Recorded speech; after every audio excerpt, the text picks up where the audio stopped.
Conceit is a fog that envelops a man's real character beyond his own recognition. It weakens his native ability and strengthens all his inconsistencies. Chapter 9. Decision. The mastery of procrastination. The seventh step toward riches. Analysis of over 25,000 men and women who had experienced failure reveals that lack of decision was near the head of the list of the 31 major causes of failure. Procrastination, the opposite of decision, is a common enemy which practically every person must conquer.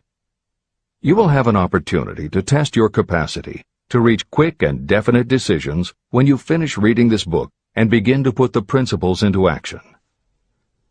My analysis of several hundred people who had accumulated fortunes well beyond the $1 million mark disclosed the fact that every one of them had the habit of reaching decisions promptly and of changing these decisions slowly. People who fail to accumulate money, without exception, have the habit of reaching decisions, if at all, very slowly, and of changing these decisions quickly and often. One of Henry Ford's most outstanding qualities was his habit of reaching decisions quickly and definitely and changing them slowly. This quality was so pronounced in Mr. Ford that it gave him the reputation of being obstinate. It was this quality that prompted Mr. Ford to continue to manufacture his famous Model T, the world's ugliest car, when all of his advisors and many of the purchasers of the car were urging him to change it. Perhaps Mr. Ford delayed too long in making the change, but the other side of the story is that Mr. Ford's firmness of decision yielded a huge fortune before the change in model became necessary. Some say that Mr. Ford's definiteness of decision was just obstinacy, but even this quality is preferable to slowness in reaching decisions and quickness in changing them. Editor's comments. Henry Ford's consistency extended also to the color of the Model T, 15 million of which in 19 years of production from 1908 to 1927 were made only in black and with little change in the design. Shortly after its introduction, Napoleon Hill met with Ford to talk about the principles of success. According to Hill, in Michael Ritt's biography of Napoleon Hill, A Lifetime of Riches, Henry Ford was cold, indifferent, unenthusiastic, and spoke only when forced to, unless he was talking about his car. Early on, few people other than Carnegie could foresee the success Ford would achieve, which Hill later attributed to Ford's self-control and concentrated effort. At Hill's first meeting with him in 1911, Ford was interested only in talking about the Model T.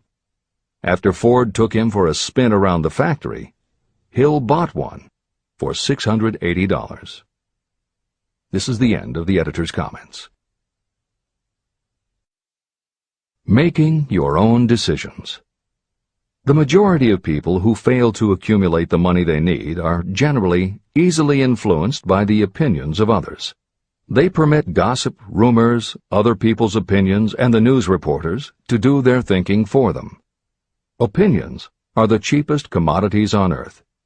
Everyone has a flock of opinions they are ready to tell anyone who will listen.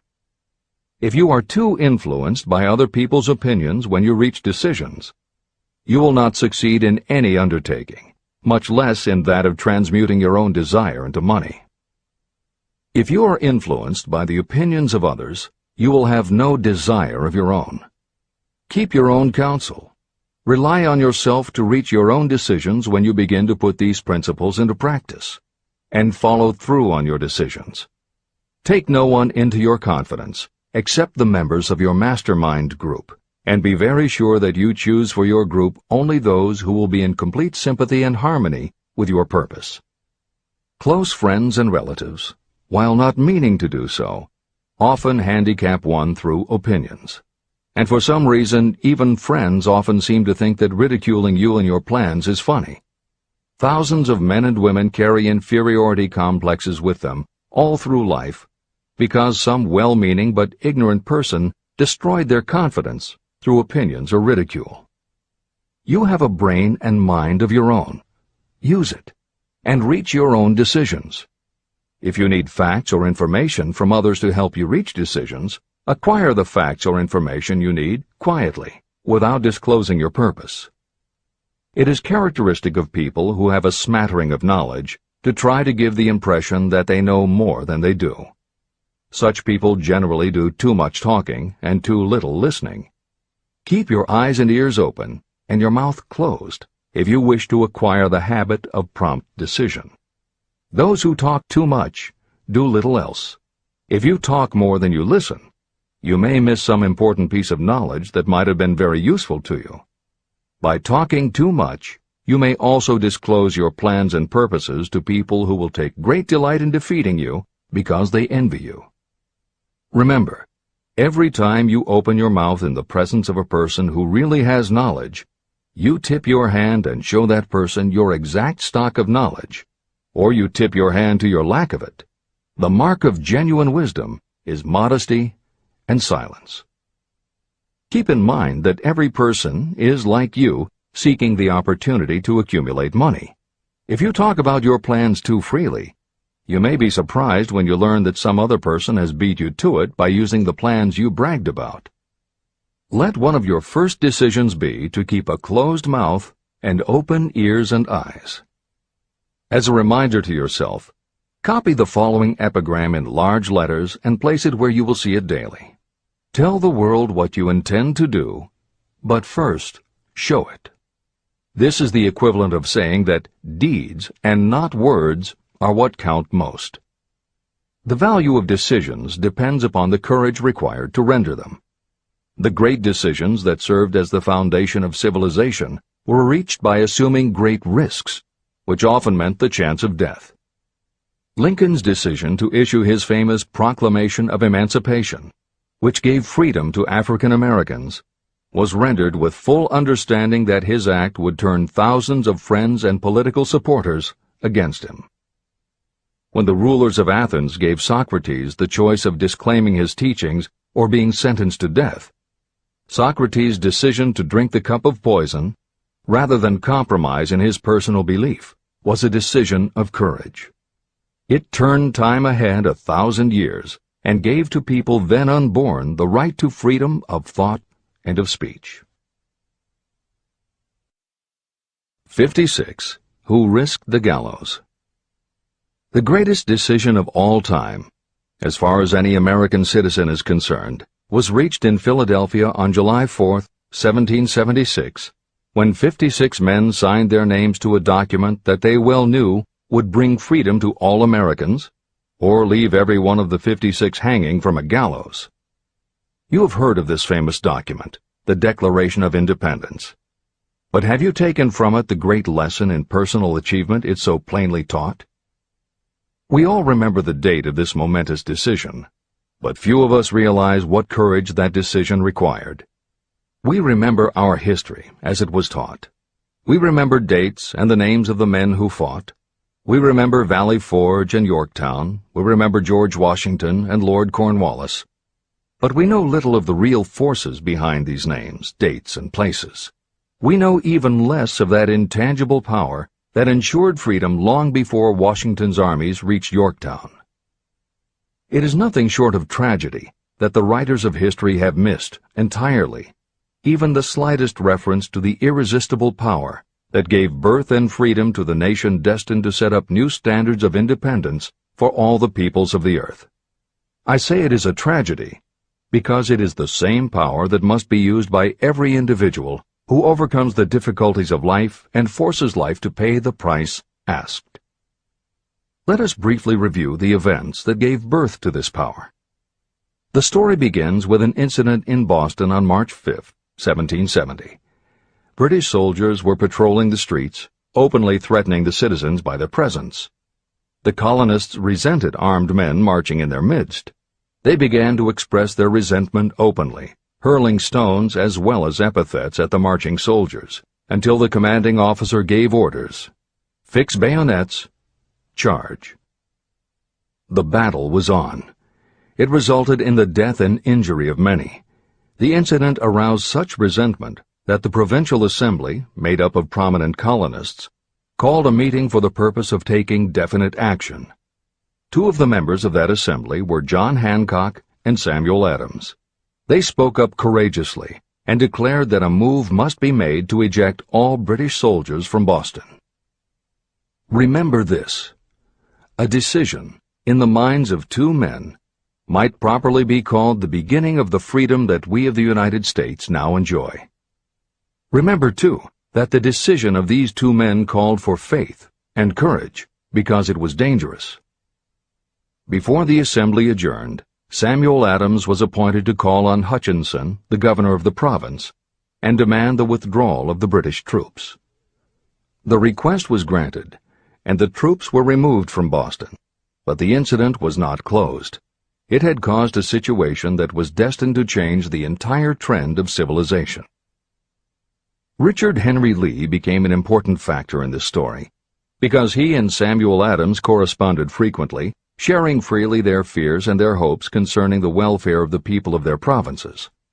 From this practice, Adams conceived the idea that a mutual exchange of letters between the 13 colonies might help to bring about the coordination of efforts so badly needed in connection with the solution of their problems. In March of 1772, 2 years after the clash with the soldiers in Boston, Adams presented this idea to the Assembly. He made a motion that a correspondence committee be established among the colonies, with definitely appointed correspondents in each colony, for the purpose of friendly cooperation for the betterment of the colonies of British America. It was the beginning of the organization of the far-flung power destined to give freedom to you and to me. A mastermind group had already been organized. It consisted of Adams, Lee, and Hancock. The Committee of Correspondence was organized. The citizens of the colonies had been waging disorganized warfare against the British soldiers through incidents similar to the Boston riot, but nothing of benefit had been accomplished. Their individual grievances had not been consolidated under one mastermind. No group of individuals had put their hearts, minds, souls, and bodies together in one definite decision to settle their difficulty with the British once and for all, until Adams, Hancock, and Lee got together. Meanwhile, the British were not idle. They, too, were doing some planning and masterminding, and they had the advantage of having behind them money and organized soldiery. A decision that changed history. The Crown appointed Gage to supplant Hutchinson as the governor of Massachusetts. One of the new governor's first acts was to send a messenger to call on Samuel Adams for the purpose of endeavoring to stop his opposition by fear. You will best understand the spirit of what happened from this quotation of the conversation between Colonel Fenton, the messenger sent by Gage, and Adams. Colonel Fenton: I have been authorized by Governor Gage to assure you, Mr. Adams, that the governor has been empowered to confer upon you such benefits as would be satisfactory, an obvious endeavor to win Adams by promise of bribing him, upon the condition that you engage to cease in your opposition to the measures of the government. It is the governor's advice to you, sir, not to incur the further displeasure of His Majesty. Your conduct has been such as makes you liable to penalties of an act of Henry VIII, by which persons can be sent to England for trial for treason or misprision of treason at the discretion of a governor of a province. But by changing your political course, you will not only receive great personal advantages, but you will make your peace with the king. Samuel Adams had the choice of two decisions. He could cease his opposition and receive personal bribes, or he could continue and run the risk of being hanged. Clearly, the time had come when Adams was forced to reach, instantly, a decision that could have cost his life. Adams insisted upon Colonel Fenton's word of honor that the colonel would deliver to the governor the answer exactly as Adams would give it to him. Adams' answer: Then you may tell Governor Gage that I trust I have long since made my peace with the King of Kings. No personal consideration shall induce me to abandon the righteous cause of my country.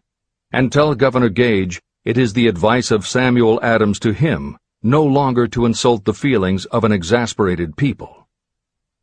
When Governor Gage received Adams' caustic reply, he flew into a rage and issued a proclamation that read, "I do hereby, in His Majesty's name, offer and promise His most gracious pardon to all persons who shall forthwith lay down their arms and return to the duties of peaceable subjects, excepting only from the benefit of such pardon Samuel Adams and John Hancock, whose offenses are of too flagitious a nature to admit of any other consideration but that of condign punishment." Adams and Hancock were on the spot. The threat of the irate governor forced the two men to reach another decision, equally as dangerous. They hurriedly called a secret meeting of their staunchest followers. After the meeting had been called to order, Adams locked the door, placed the key in his pocket, and informed all present that it was imperative that a Congress of the colonists be organized, and that no man should leave the room until the decision for such a Congress had been reached. Great excitement followed. Some weighed the possible consequences of such radicalism. Some expressed grave doubt as to the wisdom of so definite a decision in defiance of the Crown. Locked in that room were two men immune to fear, blind to the possibility of failure, Hancock and Adams. Through the influence of their minds, the others were induced to agree that, through the Correspondence Committee, arrangements should be made for a meeting of the First Continental Congress to be held in Philadelphia, September 5, 1774. Remember this date. It is more important than July 4, 1776. If there had been no decision to hold a Continental Congress, there could have been no signing of the Declaration of Independence. Before the first meeting of the new Congress, another leader, in a different section of the country, was deep in the throes of publishing a summary view of the rights of British America. He was Thomas Jefferson, of the province of Virginia, whose relationship to Lord Dunmore, representative of the Crown in Virginia, was as strained as that of Hancock's and Adams with their governor. Shortly after his famous Summary of Rights was published, Jefferson was informed that he was subject to prosecution for high treason against His Majesty's government. Inspired by the threat, one of Jefferson's colleagues, Patrick Henry, boldly spoke his mind, concluding his remarks with a sentence that shall remain forever a classic. "If this be treason, then make the most of it." It was such men as these who, without power, without authority, without military strength, without money, sat in solemn consideration of the destiny of the colonies, beginning at the opening of the First Continental Congress and continuing at intervals for 2 years, until on June 7, 1776, Richard Henry Lee arose, addressed the chair, and to the startled assembly made this motion: "Gentlemen, I make the motion that these united colonies are, and of right ought to be, free and independent states, that they be absolved from all allegiance to the British Crown, and that all political connection between them and the state of Great Britain is, and ought to be, totally dissolved." The most momentous decision ever placed on paper. Lee's astounding motion was discussed fervently and at such length that he began to lose patience. Finally, after days of argument, he again took the floor and declared in a clear, firm voice, "Mr. President, we have discussed this issue for days. It is the only course for us to follow. Why then, sir, do we longer delay? Why still deliberate? Let this happy day give birth to an American republic. Let her arise, not to devastate and to conquer, but to re-establish the reign of peace and of law." Before his motion was finally voted upon, Lee was called back to Virginia because of serious family illness. But before leaving, he placed his cause in the hands of his friend, Thomas Jefferson, who promised to fight until favorable action was taken. Shortly thereafter, the President of the Congress, Hancock, appointed Jefferson as chairman of a committee to draw up a Declaration of Independence. Long and hard the committee labored on a document that would mean, when accepted by the Congress, that every man who signed it would be signing his own death warrant should the colonies lose in the fight with Great Britain that was sure to follow. The document was drawn, and on June 28th, the original draft was read before the Congress. For several days it was discussed, altered, and made ready. On July 4, 1776, Thomas Jefferson stood before the Assembly and fearlessly read the most momentous decision ever placed on paper. When in the course of human events it becomes necessary for one people to dissolve the political bands which have connected them with another, and to assume among the powers of the earth the separate and equal station to which the laws of nature and of nature's God entitled them, a decent respect to the opinions of mankind requires that they should declare the causes which impel them to the separation. When Jefferson finished, the document was voted upon, accepted, and signed by the 56 men, every one staking his own life upon his decision to write his name. By that decision came into existence a nation destined to bring to mankind forever the privilege of making decisions. Analyze the events that led to the Declaration of Independence, and be convinced that this nation, which now holds a position of commanding respect and power among all nations of the world, was born of a decision created by a mastermind consisting of 56 men. Note well the fact that it was their decision that ensured the success of Washington's armies, because the spirit of that decision was in the heart of every soldier who fought with him, and served as a spiritual power which recognizes no such thing as failure. Note also, with great personal benefit, that the power that gave this nation its freedom is the same power that must be used by every individual who becomes self-determining. This power is made up of the principles described in this book. It will not be difficult to detect, in the story of the Declaration of Independence, at least 6 of these principles: desire, decision, faith, persistence, the mastermind, and organized planning. Know what you want, and you will generally get it. Throughout this philosophy, you'll find the suggestion that thought, backed by strong desire, will transmute itself into its physical equivalent. The story of the founding of America and the story of the organization of the United States Steel Corporation are perfect examples of the method by which thought makes this astounding transformation. In your search for the secret of the method, do not look for a miracle, because you will not find it. You will find only the eternal laws of nature. These laws are available to every person who has the faith and the courage to use them. They may be used to bring freedom to a nation or to accumulate riches. Those who reach decisions promptly and definitely know what they want and generally get it. The leaders in every walk of life decide quickly and firmly. That is the major reason why they are leaders. The world has a habit of making room for the people whose words and actions show that they know where they are going. Indecision is a habit that usually begins when a person is young. It becomes more and more of a habit as the youth goes through grade school, high school, and even through college without definiteness of purpose. The habit of indecision goes with the student into the occupation he or she chooses. Generally, a young person just out of school seeks any job that can be found. Young people take the first job they can find because they have fallen into the habit of indecision. The vast majority of people working today are in the positions they hold because they lack the definiteness of decision to plan a definite position and the knowledge of how to choose an employer.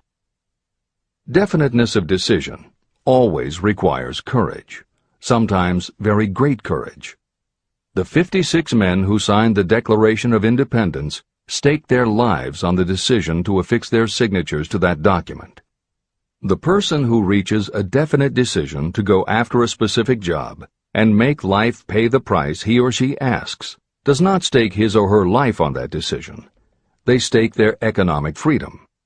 Financial independence, riches, and desirable business positions are not within reach of the person who neglects or refuses to expect, plan, and demand these things. The person who desires riches in the same spirit that Samuel Adams desired freedom for the colonies is sure to accumulate wealth.